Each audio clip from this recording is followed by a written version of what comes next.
Analysts getting ready for the great debate. Don Cheeks and also Charles Walker are joining us this morning, and a distinguished group of panelists from throughout the CSRA. Yes, this is what we've been talking about for a long time. First of all, I want to say thanks to all of our listeners. They've been calling in, emailing us at debate at power107.net. All of the calls that we receive. So many people in Augusta have been waiting for this big debate this morning, and we have a special guest of panelists. We want to say thank you guys for coming out this morning as well. We're going to go over to Ed Ross from the Clear Channel News Center, news director for Clear Channel Augusta. Good morning, Ed.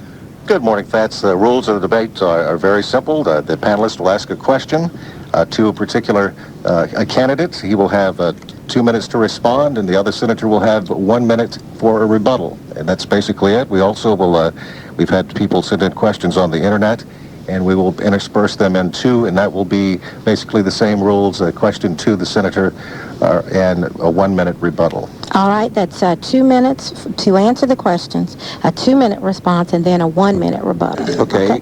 Before we move on to our candidates this morning, we'd like to each panelist to introduce themselves and what job you represent. All right, we're going to start with you. Christina Head, reporter, fill-in anchor with WAGT News. Okay. Good morning. Good morning. Good morning. Mallory Millender, professor of journalism and French at Payne College. Okay. Good morning, Fats here. Bill Botham from Comcast. I'm the Public Relations and Government Affairs Manager. Okay. Good morning, Sheriff Fats, everybody. Brad Means with WJBF News Channel 6. All right. Now, we're going to ask our candidates to, should be pretty familiar with everybody in Augusta. They should be pretty familiar with their names, but we're going to ask our candidates to introduce themselves. All right, starting with Mr. Cheeks. Good morning. Thank you to the panelists and to the audience. I've looked forward to this, and I hope it's entertaining and very informative and help each person in the audience to understand the issues and better prepare themselves to vote. I'd just like to say thank you to the station for allowing us to be here. All right. Okay. And to my left, we have Mr. Walker. Good morning, Good morning. Cassius here. Good morning. And good morning to you, the listening audience. I'm glad to be here this morning. Let me first thank Power 107 for this program. This is needed in the community. Minnesota Fats and Cher, you do a great service to this community. First of all, I'm a husband and the father of 4 outstanding children, and I love Augusta. I'm a graduate of Lusalina High School, Augusta State University, and I am a member of Mount Vernon Baptist Church, where I serve on the trustee board. I care about my people, and I care about Augusta. I'm a Democrat, like Lyndon Johnson, Jimmy Carter, Ted Kennedy, Roy Barnes, John Conyers, and Bill Clinton. I'm a true Democrat. I am not a Zell Miller Democrat. A Democrat cares about people. I want to serve Augusta. There's a difference between Democrats and Republicans. The Republican Party of Georgia is not the party of Lincoln, but the party of Goldwater, Reagan and Bush 1 and Bush 2, John Ashcroft and Dick Cheney. Democrats want public education for our children, health care for our seniors, and we believe in a living wage. We believe in a criminal justice system that is free of political motivation and intervention, and we despise the politics of personal destruction. That's why I'm running for the state senate. All right. Okay, that concludes our opening remarks from each candidate, and of course we will begin our debate, the great debate, and of course we'll go over to Brad Means, who we call journalist number 1 for all intent and purposes, with your question. Your question will be directed to Mr. Cheeks. All right, Mr. Cheeks, we'll begin with you. It'll go out to both of you all. The question is this. What are you all going to do about the seniority issue? You are both seniority challenged if you make it back to Atlanta. Mr. Cheeks, you just beginning to climb the Republican ladder after switching parties. Mr. Walker, you, after having been out of the Senate, no longer pack the senior clout that came with being majority leader. How are you all going to overcome that newcomer status, if you will, and bring things back to Augusta? We've seen so many problems this year. Fort Discovery's funding was hurt. We haven't seen a lot of huge projects come back from the legislature. What are you all going to do, considering your newness, to help Augusta? Mr. Cheeks, we'll start with you. I thank you for that question, but I hate to tell you you're wrong. I personally brought $110 million back to this area. If you ride down either the Fall Line Freeway or Savannah Parkway, you will see the bulldozers and all working. That's the economy. We stepped up the completion of those two roads 7 years from where they were in the schedule. Not only that, I put in money for the medical college, YDC. I could go on and on telling you what all has been done for the economy, but let's talk about what you asked. Seniority, yes, it is important. And regardless if you've ever been there or not, when you come back, you are a freshman. And you say, what can we do? That's the reason that I claim to be a voter representing the people. I represent the people, all the people, and I do and can bring the funds back. And there's no way that a freshman will go back and have the position that I have. I'm a conferee on the budget, and I'm sure that'll be discussed before we get out of here today. I do have seniority. In fact, I will be third in line in seniority for the total Senate if I return. So yes, seniority does count. I'm already and have been chairman of the banking and financial institutions, of which you have seen the legislation that I've covered. I've introduced and passed. It took me 5 years. Had to do it under the administration that's current there because I couldn't get the other administration to vote for it.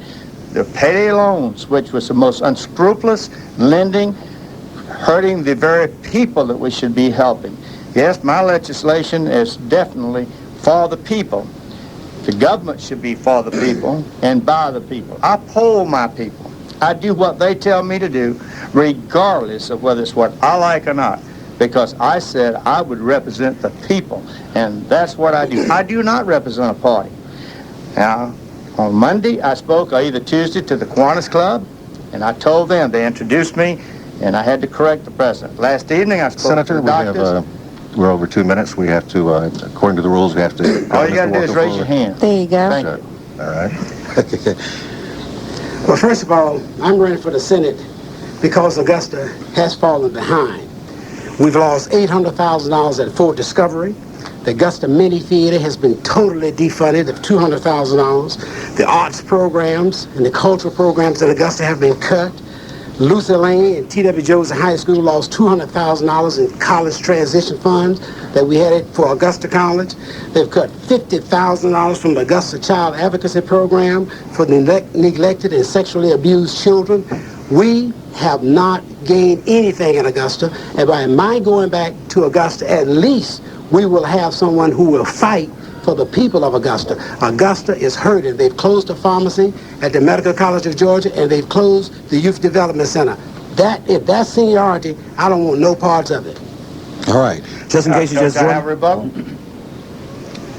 Just in case. All right, let me get my rebuttal. First of all, Fort Discovery. They got $800,000. I, as a conferee, put an additional $800,000 in. The governor saw reasons to defer it. Now, Mini Theater. I personally, as a conferee, put in $50,000. Senator, sir, actually, you don't.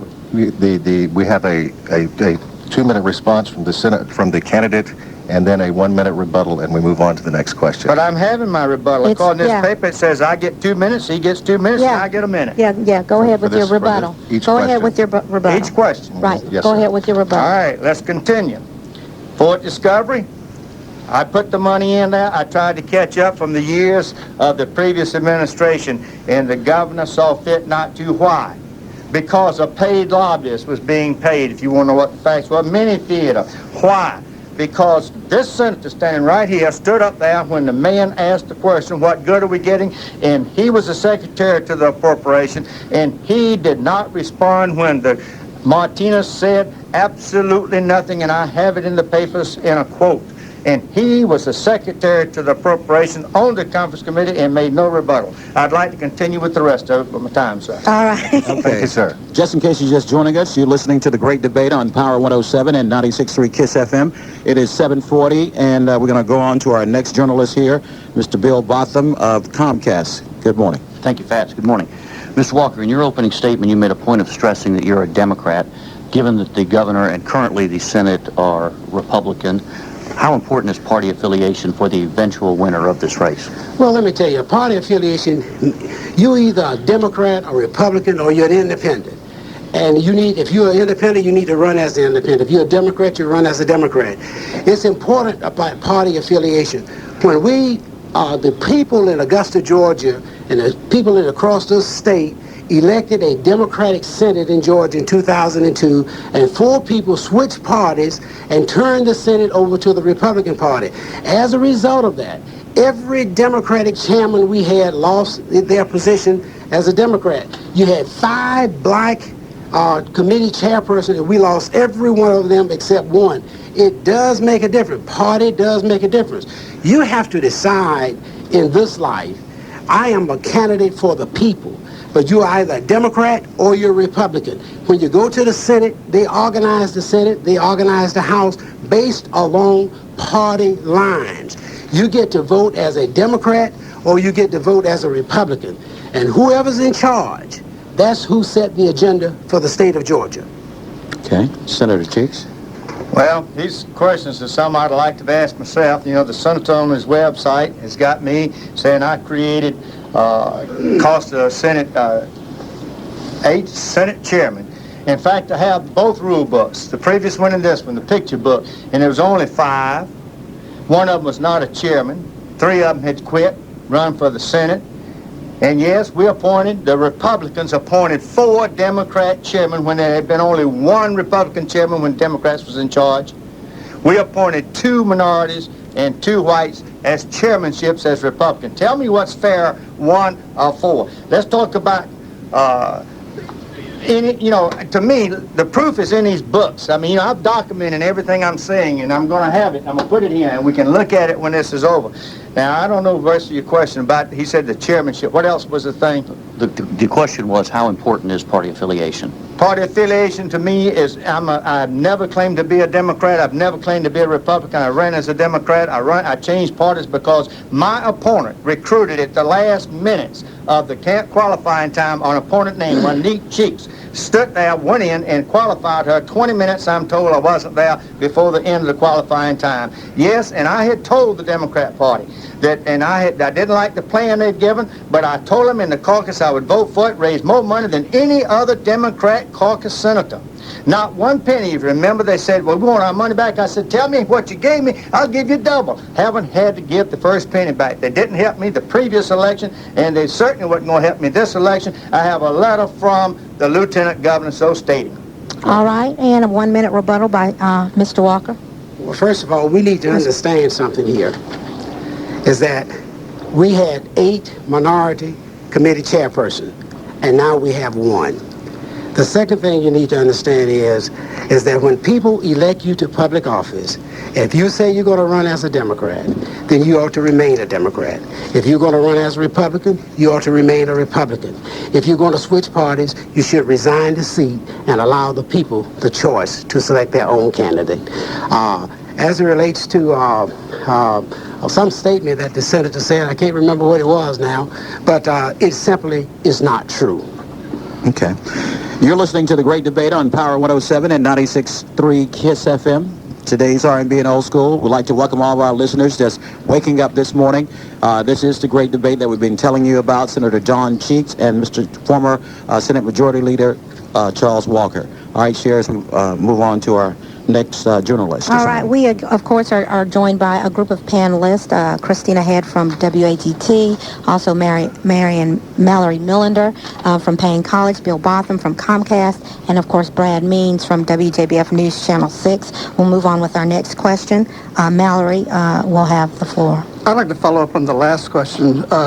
Senator Cheeks, after you left the Democratic Party, the people who elected you to that position, you're now asking those same people to support you. Why should they? Because I have helped bring back the Cancer Research Center. You know, when you're out there and your mother does something to you and you don't feel that you have done any reason to get it, you feel bad. I felt I could help Augusta better. We had a Republican governor that was elected. And when I found my own party creating opposition for me and funneling money to my opponent that I had helped raise, then I felt like as I had said in the caucus, you must want me to be out of this caucus. And I left the caucus. Had I had time to have requalified when my opponent put in Monique Cheeks to run against me, then I would have qualified. If it wasn't the fact that it was a last-minute deal. Now, I don't think I owe an apology to anybody because it only took one vote to elect me. Now, I think I would like for them to look at the voting record of what I did before, what I did during, and what I know I will do. I have represented the people on every issue, and I'm sure that's going to come out before this debate ends. I have not tried to be partisan. I have not been self-serving. I have not done anything that would take from my people. My people are the people of this state. My people, more closely, are the people that vote and elect me to office. Yes, I'm asking them to re-elect me, and there is a reason for it. This is probably the most critical election we will ever have in this area. Okay. Mr. Walker? First of all, I repeat, I did not put anybody in the race against Don Cheeks. Second of all, the money for the Cancer Research Center was put in the budget by Roy Barnes, so no extra money was put in the budget for the Cancer Research Center. They don't have enough money. Now they have to float a bond in order to complete the Cancer Research Center.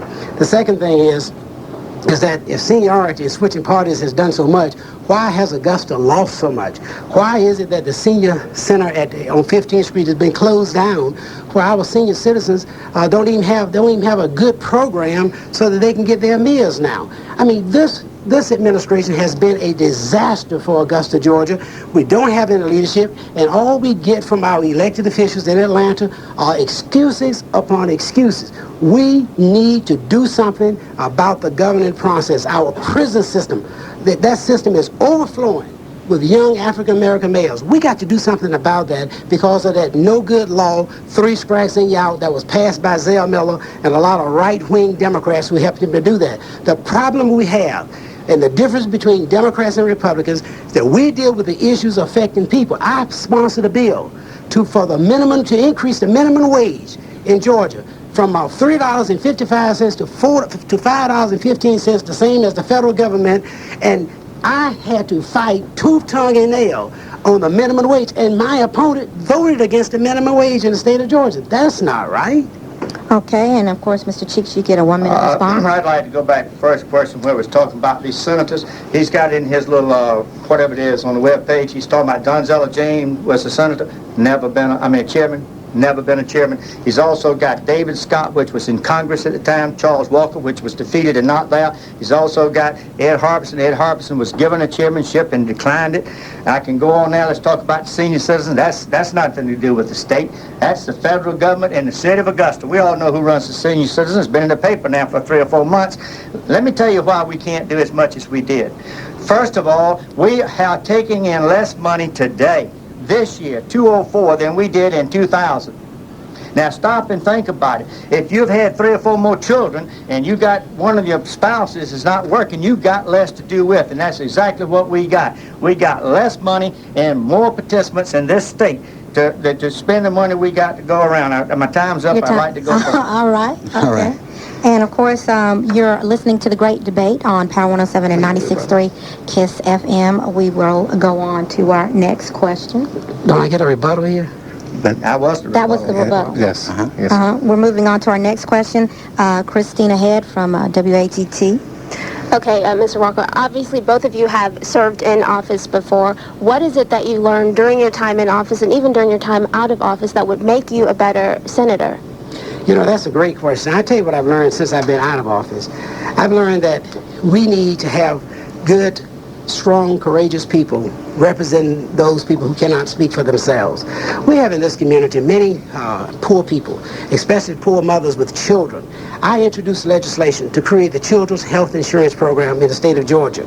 That program allowed children and families to get health insurance, access to health, for $15 a month. This Republican administration has increased the cost of children's health insurance from $15 a month to $68 a month. Now, a lot of people think that doesn't matter, but if you're only making $5, $6 an hour, that is a very significant change. So what I've learned is that we got to learn how to fight for people. We got to stay humble, and you need to understand that in America, everybody counts. We can't throw people along the roadside and engage in politics of personal destruction and throw our family, throw our senior citizens, throw our children to the dogs.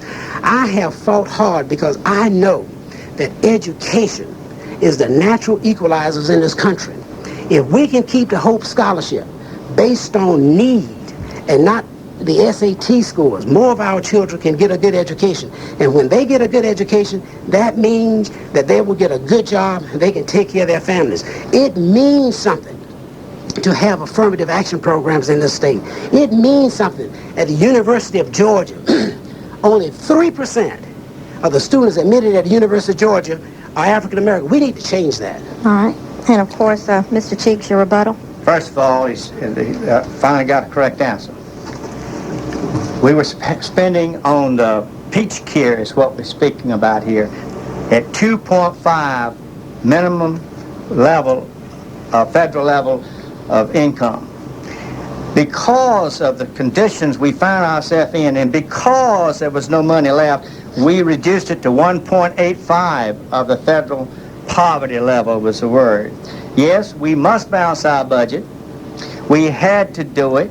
We had a special session trying to do it because one member of the House would not sign the conference report. Education is important. When we passed the lottery, it did not say that that money would be spent for education. Go back and get the ballot.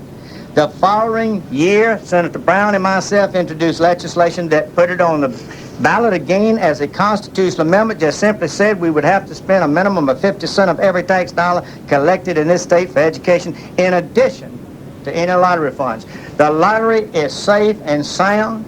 We know that it is. It's been in the paper. The lottery went up. They thought it was going to go down. The people are still taxing themselves. And if they want to do that, fine. I think, though, as long as we're going to do it, we should give it back to the people that's playing the lottery. And that's the people that's playing it, the people that needs the education, and not the most wealthiest person in the world. Now, going back again to the budget. We, by the Constitution of the state, must have a balanced budget. We cannot spend money for things we don't have.